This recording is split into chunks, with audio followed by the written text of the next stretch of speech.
మొన్నటిదాకా వంచనలు, కుట్రలు, కుతంత్రాలు, ప్రజారంజకమైన జగన్మోహన్ రెడ్డి పాలన చూసి ఒక్కటే ఏడుపులు.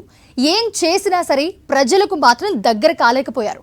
నిన్నటి నుంచి సీన్ మొత్తం మారిపోయింది. వేల కోట్ల ప్రజాధనం స్వాహా చేసిన చంద్రబాబు జైలు పాలు కావడంతో బాబు బ్యాచ్ రూట్ మార్చేసింది. సెంటిమెంట్ స్టంట్స్ మొదలుపెట్టింది. ఇప్పుడు ప్రజాక్షేత్రంలో సానుభూతి పొంగి పొర్లుపోయి ఓట్ల వర్షం కురుస్తుందని భావిస్తోంది టీడీపీ. కానీ అంత సీన్ లేదని జాతీయ మీడియా సర్వే తేల్చేసింది. ఇప్పటికిప్పుడు ఎన్నికలు జరిగితే ఏపీలో 25 ఎంపీ సీట్లు వైఎస్ఆర్సీపీకి అని తేల్చేసింది. మరి టీడీపీ సంగతి ఏంటంటారా? ఏముంది, మంది సొమ్ము మింగేసిన బాబుకి, బాబు భజనలో తన్మయం పొందుతున్న దత్తపుత్రుడికి గుండు సున్నా ఖాయమట. జగన్ ప్రభంజనంలో ప్రతిపక్షాల అడ్రస్లు మరోసారి గల్లంతు కావడం ఖాయమని తేలిపోయింది. రాజకీయ ప్రత్యర్థులు ఎన్ని కుట్రలు పన్నినా వార్ వన్ సైడే, విజయం జగన్ సైడే అని టైమ్స్ నౌ సర్వే మరోసారి స్పష్టం చేసింది. చంద్రబాబు లాంటి పెద్ద మనిషిని జైల్లో పెడతారా? ఇంతకు మించిన అన్యాయం ఏమైనా ఉందా అంటూ సెంటిమెంట్ పండించడానికి శత విధాలా ప్రయత్నిస్తున్న బాబు బ్యాచ్కి ఇక చాలు, ఇదేం వర్కౌట్ కాదని ఆ సర్వే క్లారిటీ ఇచ్చేసింది. చంద్రబాబు అవినీతి విశ్వరూపం ప్రజలకు తెలిసిపోయిందని, అమాయకత్వం నటించినా కూడా, శోకాలు పెట్టినా కూడా ఒక్క ఎంపీ సీటు కూడా టీడీపీకి రాదని క్లియర్గా తేల్చి చెప్పేసింది. ఆంధ్రప్రదేశ్లో వైఎస్ఆర్సీపీ మరోసారి క్లీన్ స్వీప్ చేయబోతోంది. జగన్ ప్రభంజనాన్ని తట్టుకుని నిలబడే సత్తా ప్రతిపక్షాలకు ఏమాత్రం లేదు. టైమ్స్ నౌ ఈటీజీ తాజా సర్వే ఫ్యాన్స్ సృష్టించే తుఫాను ముందు నిలిచే రాజకీయ పార్టీ లేదని తేల్చి చెప్పేసింది. ఇప్పటికిప్పుడు ఎన్నికలు జరిగితే ఏపీలో 24 నుంచి 25 ఎంపీ స్థానాలను వైఎస్ఆర్సీపీ సొంతం చేసుకుంటుందని టైమ్స్ నౌ సర్వే స్పష్టం చేసింది. టీడీపీకి ఒక్క ఎంపీ స్థానం కూడా దక్కకపోవచ్చు, లేదంటే ఒకే ఒక ఎంపీ స్థానంలో ఆ పార్టీ విజయం సాధించొచ్చు అని ఆ సర్వే క్లారిటీ ఇచ్చేసింది. నిజానికి ఏపీలో ప్రజల మూడ్ ని అంచనా వేస్తూ ఈ మధ్య వరుస సర్వేలు జరిగాయి. అన్నింటిలోనూ జగన్ ప్రభంజనానికి తిరుగే లేదని తేలిపోయింది. కానీ తాజాగా జాతీయ మీడియా సంస్థ జరిపిన సర్వేకి మాత్రం చాలా ప్రత్యేకత ఉంది అంటున్నారు రాజకీయ పరిశీలకులు.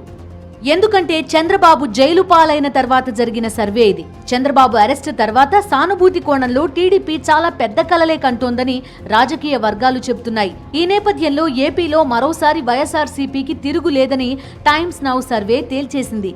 వచ్చే ఏడాది జరగనున్న శాసనసభ లోక్సభ ఎన్నికల్లో వైఎస్ఆర్ కాంగ్రెస్ పార్టీకి మెజారిటీ లోక్సభ సీట్లు, మెజారిటీ శాసనసభ సీట్లు వస్తాయనడంలో అతిశయోక్తి లేదు.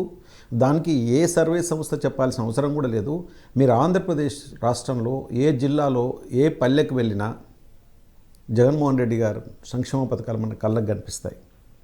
మీరు అక్కడ వెళ్ళి ప్రజలను పలకరిస్తే ఈ ప్రభుత్వం ఏమేమి చేస్తుందనేది వాళ్ళు మనకు అన్ని స్కీమ్స్ను వల్లవేసి చెప్తారు. 1-2 కేసులు కాదు, ఇంటింటికి వెళ్ళి మీరు ఏ స్కీమ్కి అర్హులో అని వాలంటీర్లు అడిగి తెలుసుకొని వాళ్ళకి స్కీమ్లు ఇంప్లిమెంట్ చేస్తున్నారంటే ఆ రాష్ట్రంలో ప్రజలు ఎంత సుభిక్షంగా ఉంటారో వేరే చెప్పనవసరం లేదు. 2014 నుంచి 5 ఏళ్ల పాటు వరుస స్కామ్లతో లక్షల కోట్ల రూపాయల ప్రజాధనాన్ని చంద్రబాబు అండ్ కో దిగమింగారు. ఒక్క అమరావతి కేంద్రంగా 5-6 కుంభకోణాలు చేసేశారు. ప్రతి స్కామ్ లో చంద్రబాబు ఆయన తనయుడే ప్రధాన సూత్రధారులని సాక్ష్యాధారాలతో సహా బయటపడిపోయింది. అడ్డంగా దొరికిపోయామని అర్థమైన తర్వాత కేవలం సెంటిమెంట్ మీద ఆశలు పెట్టుకుంది టీడీపీ. ఆ క్రమంలోనే ఐటీ ఉద్యోగుల ధర్నాల పేరుతో పార్టీ క్యాడర్తో సానుభూతి పరులతో చేయించిన డ్రామా వికటించిందని రాజకీయ వర్గాలు చెబుతున్నాయి. ఆ తర్వాత డైరెక్ట్ గా రంగంలోకి దిగిన నారా భువనేశ్వరి, బ్రాహ్మణి సెంటిమెంట్ ని పండించేందుకు విశ్వ ప్రయత్నాలు చేస్తున్నారు. కంచాలు మోగించారు, దీక్షలు చేశారు, కన్నీళ్లు పెట్టుకుంటున్నారు. భువనేశ్వరి, బ్రాహ్మణి యాక్టివ్ కావడంతో సెంటిమెంట్ విపరీతంగా వర్కౌట్ అవుతుందని టీడీపీ నేతలు ఆశలు పెట్టుకున్నారు. అయితే విభజిత ఆంధ్రప్రదేశ్ భవిష్యత్తుని నాశనం చేస్తూ లక్షల కోట్ల రూపాయల ప్రజాధనం దిగమింగిన చంద్రబాబు అండ్ కో మీద విపరీతమైన ఆగ్రహంతో ఉన్నారు ఏపీ ప్రజలు. టైమ్స్ నౌ సర్వేలోనూ అదే వెల్లడైంది. ఇప్పటికిప్పుడు ఎన్నికలు జరిగితే వైఎస్ఆర్సీపీకి 24 నుంచి 25 ఎంపీ సీట్లు వస్తాయని ఆ సర్వే స్పష్టం చేసింది. దీంతో చంద్రబాబు అరెస్టుతో తెగ సానుభూతి వచ్చేసి టీడీపీ పరిస్థితి మెరుగైపోతుందని ఆ పార్టీ నేతలు పగటి కలలు కంటున్నారని మరోసారి తేలిపోయిందని రాజకీయ పరిశీలకులు విశ్లేషిస్తున్నారు. చంద్రబాబు నాయుడు గారి యొక్క సతీమణి భువనేశ్వర్ గారు, వారి కోడలైనటువంటి సాక్షాత్తు నారా లోకేష్ భార్య బాలకృష్ణ ముద్దుల పట్టి అయినటువంటి నారా బ్రాహ్మణి వారు వీళ్ళిద్దరూ కలిసి చేసేటువంటి ప్రచారం ద్వారా ఒక సానుభూతి పొందాలనేటువంటి ఒక విఫలయత్నం చేస్తున్నారు. అయితే చంద్రబాబు నాయుడు గారి పట్ల ఒక సానుభూతి అనేటువంటిది ప్రజల్లో ఎంతవరకు ఉంది అని చూస్తే, దాదాపుగా అరెస్ట్ అయ్యి 23 రోజులు దాటినప్పటికీ కూడా ప్రజల్లో ఎక్కడా కూడా ఒక స్పందన అనేటువంటిది లేదు. కేవలం ఇప్పటి వరకు జరుగుతున్న ఉద్యమాలు కృత్రిమమైనటువంటి ఉద్యమాలే తప్ప ప్రజా ఉద్యమాలు కాదు. సంక్షేమ పథకాల విప్లవంతో అభివృద్ధి ఫలాలు అందరికీ అందేలా చర్యలు తీసుకుంటూ పరిపాలనను పరుగులు పెట్టిస్తున్నారు జగన్. నవరత్నాల నుంచి మొదలు పెడితే అవినీతికి తావులేని స్వచ్ఛమైన పారదర్శక పాలన వరకు జగన్మోహన్ రెడ్డి ప్రభుత్వం చేస్తున్న పాలన అనేక రాష్ట్రాలకు ఆదర్శంగా నిలుస్తోంది. ఇప్పటిదాకా ప్రభుత్వాలన్నీ విద్యార్థులను ఓటు హక్కు లేని కారణంగా తమకు ఏమాత్రం ఉపయోగం లేని వాళ్లుగానే చూశాయి. జగన్ ఒక్కరే రేపటి భవిష్యత్ నిర్మాతలుగా విద్యార్థులను గుర్తించారు. ప్రభుత్వ పాఠశాలల్లో నాణ్యమైన విద్యని అందించడానికి వేల కోట్ల రూపాయలు ఖర్చు చేస్తున్నారు. ఫలితాలు సాధిస్తున్నారు. ఒక్క ముక్కలో చెప్పాలంటే ఓట్ల రాజకీయాలకు, నోట్ల రాజకీయాలకు దూరంగా సాగుతోన్న జగన్ పాలనకు ప్రజలు జేజేలు పలుకుతున్నారన్నది టైమ్స్ నౌ సర్వే సారాంశం. గత 4 ఏళ్లుగా జగన్ ఇమేజ్ ని డ్యామేజ్ చేయడానికి ఇటు చంద్రబాబు అండ్ కో, అటు ఎల్లో మీడియా చెయ్యని ప్రయత్నం లేదు.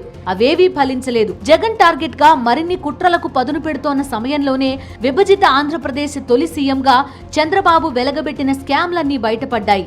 ఎన్నడూ కోర్టు మెట్లు కూడా ఎక్కని చంద్రబాబు, తన జీవిత కాలంలో ఒకసారి కూడా కోర్టు బోనులో నిలబడని చంద్రబాబు ఇప్పుడు సెంట్రల్ జైల్లో బెయిల్ పాట్లు పడుతున్నారు. బాబు అరెస్టుతో ఎలాంటి సానుభూతి పుట్టలేదని తొలి నుంచి రాజకీయ పరిశీలకులు చెప్తున్నారు. కానీ ఆ సానుభూతి మీద కొండంత ఆశలు పెట్టుకున్న చంద్రబాబు తన సతీమణిని, కోడలిని తెరమీదకి తెచ్చారని రాజకీయ వర్గాల్లో చర్చ సాగుతోంది. తాజా జాతీయ మీడియా సర్వే ఫలితాలతో సానుభూతి స్టంట్స్ వర్కౌట్ కాలేదని పొలిటికల్ అనలిస్టులు స్పష్టం చేస్తున్నారు.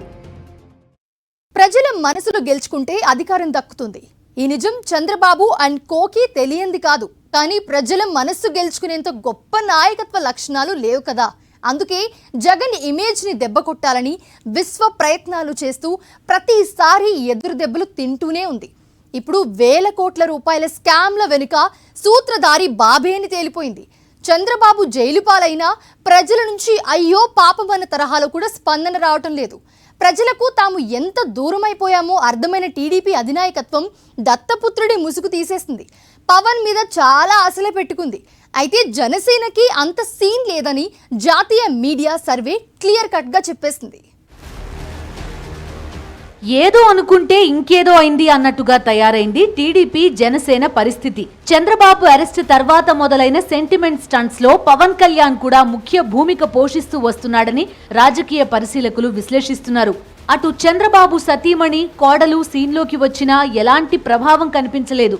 అదే సమయంలో ఇటు దత్తపుత్రుడు కేంద్రంగా కూడా చంద్రబాబు పెట్టుకున్న ఆశలు అడియాసలే అవుతున్నాయని రాజకీయ వర్గాలు చెప్తున్నాయి. చంద్రబాబుని అరెస్ట్ చేసిన రోజు నడి రోడ్డు మీద పడుకుని పవన్ కళ్యాణ్ స్వామి భక్తిని చాటుకోవడం దగ్గర నుంచి భువనేశ్వరి, బ్రాహ్మణి కంచాలు వాయించి నిరాహార దీక్షలు చేయడం వరకు ఎన్ని కోణాల్లో ప్రయత్నించినా ప్రజల నుంచి స్పందన లేదు. జాతీయ మీడియా తాజా సర్వే కూడా అదే విషయాన్ని స్పష్టం చేసింది. ఇప్పటికిప్పుడు ఎన్నికలు జరిగితే టీడీపీకి అతి కష్టం మీద ఒక ఎంపీ సీటు దక్కితే మహా గొప్ప అని తేల్చేసింది. చంద్రబాబు దత్తపుత్రుడు పవన్ కళ్యాణ్. చంద్రబాబు కనుసన్నల్లోనూ పవన్ కళ్యాణ్ రాజకీయం చేస్తున్నాడు. కొన్నేళ్లుగా వైఎస్ఆర్సీపీ ఈ విషయాన్ని పదే పదే చెబుతూ వచ్చింది. అటు చంద్రబాబు, ఇటు పవన్ కళ్యాణ్ తీరు కూడా అదే విధంగా కొనసాగింది. అయితే పవన్ కళ్యాణ్ తన ముసుగు తీసేయడం మాత్రం అనుకోకుండా జరిగిందే అంటున్నారు రాజకీయ పరిశీలకులు. ఎన్నికల్లో టీడీపీ, జనసేన కలిసి పోటీ చేస్తాయన్న విషయాన్ని కొన్ని నెలల తర్వాత అనౌన్స్ చేయాల్సి ఉందని, చంద్రబాబు అరెస్టుతో తన ముసుగు తీసేసి తాను చంద్రసేనాని అని పవన్ కళ్యాణ్ ముందుగానే క్లారిటీ ఇవ్వాల్సిన పరిస్థితి ఏర్పడిందన్నది రాజకీయ వర్గాల్లో చర్చ సాగుతోంది. జైల్లో ఉన్న చంద్రబాబుని కలిసి బయటికి వచ్చిన వెంటనే టీడీపీ, జనసేన కలిసి ఎన్నికలకు వెళ్తాయని ప్రకటించారు పవన్. ఉమ్మడి కార్యాచరణ కోసం పార్టీ నేతలతో చర్చిస్తానని ప్రకటించారు. నాటి నుంచే జనసేన క్యాడర్ కి పవన్ కళ్యాణ్ కి మధ్య గ్యాప్ పెరిగిపోయిందని పొలిటికల్ అనలిస్టులు విశ్లేషిస్తున్నారు. ఎమ్మెల్యే స్థాయి లీడర్ కూడా మేజర్ పొలిటికల్ డెసిషన్ తీసుకునేటప్పుడు అనుచరులతో వరుస మీటింగ్స్ పెడతారు, వాళ్ళని ఒప్పిస్తారు. కానీ టీడీపీతో కలిసి ఎన్నికలకు వెళ్లాలన్న నిర్ణయం మాత్రం క్యాడర్తో, జన సైనికులతో సంబంధం లేకుండా పవన్ తీసుకున్నారు. దీంతో టీడీపీ జెండాలు మోయడానికే జనసేన అన్న విమర్శ నిజమైందన్న అభిప్రాయంలో జన సైనికులున్నారని పొలిటికల్ సర్కిల్స్ లో డిస్కషన్ నడుస్తోంది. టీడీపీకి జై కొట్టిన తర్వాత జన సైనికులే పవన్ మీద విశ్వాసం కోల్పోయారని, దత్తపుత్రుడు కేంద్రంగా ప్రయోజనం పొందాలన్న చంద్రబాబు ఎత్తుగడ విఫలమైనట్టే అని రాజకీయ పండితులు చెప్తున్నారు. 2019 ఎన్నికల్లో అధికార పార్టీ పట్ల ప్రజల్లో ఉండే వ్యతిరేక ఓటును చీల్చడానికి అనేక నియోజకవర్గాల్లో అభ్యర్థులు ఉన్నా లేకపోయినా పోటీలో పెట్టారు. కొన్ని చోట్ల ఓట్లు చీల్చారు కూడా. లేకపోతే తెలుగుదేశం పార్టీకి ఆ మాత్రం సీట్లు కూడా వచ్చేవి, 23 కూడా వచ్చేవి, సింగిల్ డిజిట్తో ఆగిపోయేది. 2024కి వచ్చేసరికి ఇక లాభం లేదు, కలిసి పోటీ చేస్తే ఏమైనా నెగ్గుతామేమన్న భావనతో చంద్రబాబు నాయుడు గారితో జైల్లో వెళ్ళి ములాఖతై బయటకు వచ్చి కలిసి పోటీ చేస్తామని ప్రకటించారు. ఏ సామాజిక వర్గాన్ని అయితే నమ్ముకొని పర్యటన చేస్తున్నాడో, ఏ సామాజిక వర్గాన్ని అయితే నమ్ముకొని పార్టీ పెట్టి ఎన్నికల్లో పోటీ చేస్తున్నాడో ఆ సామాజిక వర్గానికి ఒక విషయం స్పష్టంగా అర్థమైంది. పవన్ కళ్యాణ్ రాజకీయ జీవితం తన స్వప్రయోజనాల కోసం కాకుండా చంద్రబాబు నాయుడు ఆయన పార్టీ స్వప్రయోజనాల కోసం పనిచేస్తున్నాడు అనేది తెలిసిపోయింది. వాళ్ళలో కూడా క్రమంగా మార్పు వస్తుంది. టీడీపీ జెండాని పవన్ మోస్తే పవన్ సభలకు వస్తున్న వారంతా కూడా తనకు జిందాబాద్ కొడతారని, ఓటు బ్యాంకుగా మారతారన్నది చంద్రబాబు ఎత్తుగడగా పొలిటికల్ అనలిస్టులు విశ్లేషిస్తున్నారు. కానీ జన సైనికులు టీడీపీ పల్లకి మోయడానికి సిద్ధంగా లేమన్న సంకేతాలను ఇప్పటికే స్పష్టంగా పంపడం మొదలుపెట్టేశారు. కొన్ని ప్రాంతాల్లో క్షేత్రస్థాయిలో ఈ విషయాన్ని జనసేన క్యాడర్ తేల్చి చెప్పేస్తోందని రాజకీయ వర్గాలు చెప్తున్నాయి. చంద్రబాబు కనుసన్నల్లోనే పవన్ పనిచేస్తున్నారన్న స్పష్టత జన సైనికులకు వచ్చేసిందని, అసలు చంద్రబాబుకి మనం ఎందుకు జై కొట్టాలన్న ప్రశ్న రాబోయే రోజుల్లో మరింత బలంగా జనసేన క్యాడర్ నుంచి వస్తుందని రాజకీయ పరిశీలకులు చెప్తున్నారు. చంద్రబాబు చెప్పులు కూడా మోయటానికి సిద్ధంగా ఉన్నావు కాదని అడుగుతా ఉన్నా. అదేమంటే ఏమంటాడు, సన్నాసులంట. ఎవరు? వైసీపీ సన్నాసులు నన్ను ప్యాకేజ్ అంటున్నారు, నేను డబ్బులకు ఆశపడతానంటున్నారు. చచ్చా, నేను డబ్బులకు ఆశపడేవాడిని కాదు. డబ్బు నాకు లెక్కలేదు. నాకు అప్పుడు కోటాను రూపాయలు వచ్చే రోజుని నేను పొలం కొంటే కోట్లు అయ్యేది. ఈ సన్నాసులు, వైసీపీ సన్నాసులు నన్ను ప్యాకేజ్ అంటున్నారు. అవును, మేము సన్నాసులం అయ్యా. నువ్వు పెద్ద సంసారివి, మామూలు సంసారివి కాదు సుమా. ఒక సంసారం కాదు నీకు, రాజకీయాల్లో సంసారాలు, వ్యక్తిగత జీవితంలో సంసారాలు, పెద్ద సంసారాలు గడివి నువ్వు. మేము సన్నాసులం. ఏమయ్యా నా తెలియకూడదు చెప్పు. అయ్యా పవన్ కళ్యాణ్ గారు, ప్యాకేజ్ కాదయ్యా స్వామి, డబ్బులు కాదయ్యా, నువ్వు చాలా సిన్సియరు. ఎందుకు సపోర్ట్ చేస్తున్నావే చంద్రబాబు నాయుడిని? ఏ బాగా నీతిమంతుడేనా? లేదా స్వాతంత్ర పోరాటంలో పాల్గొన్నటువంటి గొప్పవాడేనా? లేకపోతే ఆ చెగువీరాతో కలిసి ఏమన్నా ఉద్యమంలో పాల్గొన్నాడా? అక్కడ దాకా ఎందుకయ్యా? లోకేష్ మీ అమ్మని తిట్టాడని ఎంత భయంకరంగా మాట్లాడాం, ఎందుకు సపోర్ట్ చేస్తున్నావు? 2019లో వైఎస్ జగన్మోహన్ రెడ్డి అఖండ మెజారిటీతో గెలిచిన నాటి నుంచి ఏపీ పొలిటికల్ స్క్రీన్ మీద వార్ వన్ సైడ్గా నడుస్తూ వచ్చింది. 4.5 సంవత్సరాలుగా ఎన్నో కుట్రలు పన్ని విఫలమై చంద్రబాబు అండ్ కో ఇప్పుడు కుంభకోణాల్లో పీకల్లోతు కూరుకుపోయింది. ఈ క్రమంలో తనను అరెస్టు చేయడంతో సానుభూతి వస్తుందన్న చంద్రబాబు అంచనా తప్పింది. నారా భువనేశ్వరి, బ్రాహ్మణి తెరపైకి వస్తే సానుభూతి వర్కౌట్ అవుతుందన్న అంచనా కూడా తప్పింది. చివరికి దత్తపుత్రుడు కేంద్రంగా పొలిటికల్ పిక్చర్ని చేంజ్ చేయాలన్న వ్యూహం కూడా విఫలమైందని, అందుకు టైమ్స్ నౌ తాజా సర్వేనే ఉదాహరణ అని పొలిటికల్ సర్కిల్స్లో చర్చ సాగుతోంది. పొలిటికల్ సునామీ ఎలా ఉంటుందో 2019 ఎన్నికల సంగ్రామంలో జగన్ చూపించారు. 2024లో అంతకు మించి అంటున్నాయి జాతీయ సర్వే ఫలితాలు. విజనరీ ముసుగులో చంద్రబాబు దశాబ్దాల పాటు రాజకీయం చేసేశారు. బాబు లాంటి రాజకీయ నాయకుడు ఈ దేశంలో ఉండటం, పైగా తెలుగువాడు కావడం మనమంతా చేసుకున్న అదృష్టమని ఎల్లో మీడియా ఎంత హడావిడి చేసినా తాను ఏ స్థాయి లీడర్నో చంద్రబాబు అప్పుడప్పుడు బయటపెట్టేసేవాళ్ళు. మొబైల్ని ఇండియాకి తీసుకురావడం నుంచి ఒలింపిక్స్లో గెలిచిన వాళ్ళకి నోబెల్ ప్రైజ్ ఇస్తానడం వరకు ఆయన చేసిన కామెడీ అంతా ఇంత కాదు. విజనరీ ముసుగులో ఉన్న కామెడీ లీడర్ అని రాజకీయ వర్గాల్లోనూ గుసగుసలు సాగాయి. అలాంటి టైంలో చంద్రబాబు విజనరీ ముసుగులో ఉన్న కామెడీ లీడర్ కాదు, అవినీతి అనకుండా అని వరుస స్కామ్లు తేల్చేశాయి. అందుకే గుండు సున్నాతో రిటర్న్ గిఫ్ట్ ఇవ్వడానికి ఏపీ ప్రజలు రెడీ అయ్యారు.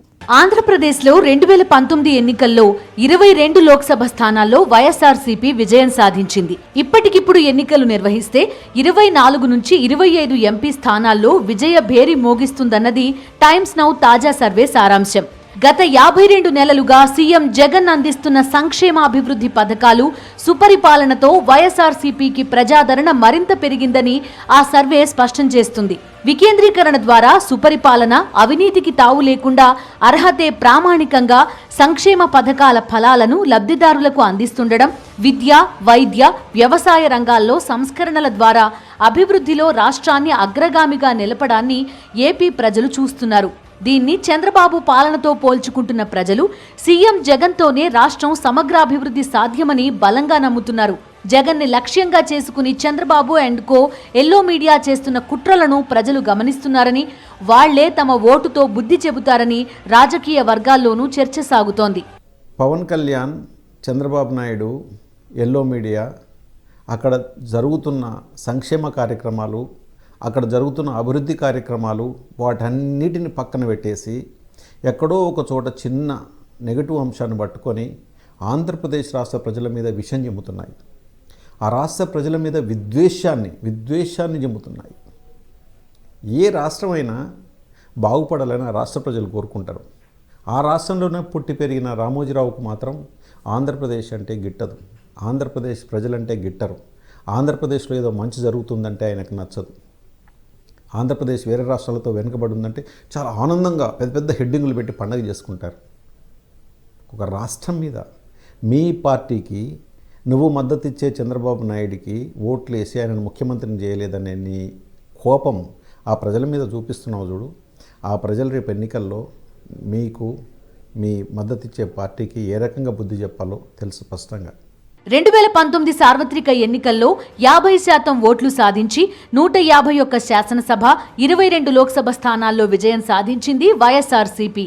అధికారంలోకి వచ్చిన తొలి ఏడాదే మేనిఫెస్టోలోని 90% హామీలను అమలు చేయడం ద్వారా సీఎం జగన్ దేశం దృష్టిని ఆకర్షించారు. సంక్షేమం, అభివృద్ధిని రెండు కళ్లుగా భావిస్తూ రాష్ట్రాన్ని ప్రగతి పథాన అగ్రభాగాన నిలబెట్టారు. అర్హతే ప్రామాణికంగా, ఎలాంటి వివక్ష, లంచాలకు తావు లేకుండా సంక్షేమ పథకాలను పారదర్శకంగా అమలు చేస్తున్నారు. గత 52 నెలల్లో సంక్షేమ పథకాల కింద డీబీటీ ద్వారా పేదల ఖాతాల్లో 2.36 లక్షల కోట్లు జమ చేశారు. వ్యవసాయం, విద్య, వైద్య రంగాల్లో విప్లవాత్మక సంస్కరణలను తెచ్చారు. గ్రామ, వార్డు సచివాలయాల ద్వారా పరిపాలనను వికేంద్రీకరించి ప్రజల ఇంటి గుమ్మం వద్దకే ప్రభుత్వ సేవలను అందిస్తూ సుపరిపాలన అందిస్తున్నారు. దీంతో సీఎం వైఎస్ జగన్ కు ప్రజల్లో ఆదరణ నానాటికి పెరుగుతోంది. 2019లో వైఎస్ఆర్సీపీ 50% ఓట్లు సాధించింది. ఇప్పుడు అంతకంటే ఎక్కువగా 51.1% ఓట్లతో మొత్తం ఎంపీ స్థానాలను గెలుచుకుంటుందని టైమ్స్ నౌ సర్వే వెల్లడించింది. ఒకవైపు సెంటిమెంట్ స్టంట్స్ వర్కౌట్ కావడం లేదు. లక్షల కోట్ల రూపాయల ప్రజాధనాన్ని మెక్కేసిన చంద్రబాబు అండ్ కో మీద తీవ్ర ఆగ్రహంతో ఉన్నారు ప్రజానీకం. మరోవైపు దత్తపుత్రుడు కేంద్రంగా వేస్తున్న ఎత్తుగడ కూడా ఫలించడం లేదు. చంద్రబాబుకి పవన్ కళ్యాణ్ బహిరంగంగా జైకొట్టడం ప్రారంభించినప్పటి నుంచి జనసేన కార్యకర్తల తీరులో మార్పు స్పష్టంగా కనిపిస్తోంది. ఈ నేపథ్యంలో తాను జైలుకి వెళ్లడాన్ని కూడా పాజిటివ్ గా మార్చుకోవాలనుకున్న చంద్రబాబు వ్యూహం ఘోరాతి ఘోరంగా విఫలమైందని పరిశీలకులు స్పష్టం చేస్తున్నారు. పవన్ కళ్యాణ్ కూడా ఒక ప్రయోగాలు, కులాలను కలుపుతాననేటువంటి ప్రయోగాల పేరుతో ఒక సహేతుకమైనటువంటి పద్ధతుల్లో కాకుండా కేవలం చంద్రబాబు నాయుడు గారి కోసం చేస్తున్నటువంటి ఈ ప్రచారాన్ని నిన్న మొన్నటి వరకు కూడా అతనికి మద్దతు ఇచ్చినటువంటి వర్గాలు, ప్రత్యేకించి కాపులు లాంటి వర్గాలందరూ కూడా ఈ ప్రయోగాన్ని పట్ల సుముఖంగా లేరు అని చెప్పడానికి తాజాగా అవనిగడ్డలో జరిగినటువంటి మీటింగ్ ఏదైతే ఉందో అది పూర్తిగా ఫ్లాప్ అవ్వటం, తర్వాత అక్కడ పవన్ కళ్యాణ్ చేసినటువంటి ప్రసంగాల పట్ల ఎక్కడా కూడా గతంలో గోదావరి జిల్లాలో వచ్చినంత స్పందనలో కనీసం 50% స్పందన కానీ, ఏలలు, కేరింతలు లాంటివి కూడా లేకపోవడం అనేటువంటి దాన్ని ఆయన యొక్క వ్యవహార శైలిని పూర్తిగా నిరసిస్తున్నారని చెప్పడానికి దీన్ని ఉదాహరణగా కూడా మనం తీసుకోవచ్చు. జైలుకి వెళ్లడానికి ముందు వరకు విద్వేష రాజకీయాలతో చంద్రబాబు, పవన్ కళ్యాణ్ జగన్ ని టార్గెట్ చేశారు. అవేవీ ఫలించలేదు. జైలుకి వెళ్లిన తర్వాత సెంటిమెంట్ స్టంట్స్ తో రాజకీయ ప్రయోజనం పొందడం కోసం చంద్రబాబు విశ్వ ప్రయత్నాలు చేస్తున్నారు. అవి ఫలితాన్నివ్వలేదు. దత్తపుత్రుడితో ఏదో చేయాలనుకుంటే చివరికి జన సైనికులు కూడా పవన్ కి దూరం జరిగే పరిస్థితి ఏర్పడింది. ఇలా చంద్రబాబు అండ్ కో ఎన్నో రకాలుగా కుతంత్రాలు పన్నుతూనే ఉన్నారు. జగన్ దృష్టి మాత్రం ప్రజా సంక్షేమం మీదే ఉంది, అభివృద్ధి మీదే ఉంది. ప్రజలంతా జగన్ వైపు ఉన్నారు. అందుకే వై నాట్ 175 అన్న జగన్ నినాదం 2024లో నిజం కావచ్చని రాజకీయ పరిశీలకులు విశ్లేషిస్తున్నారు.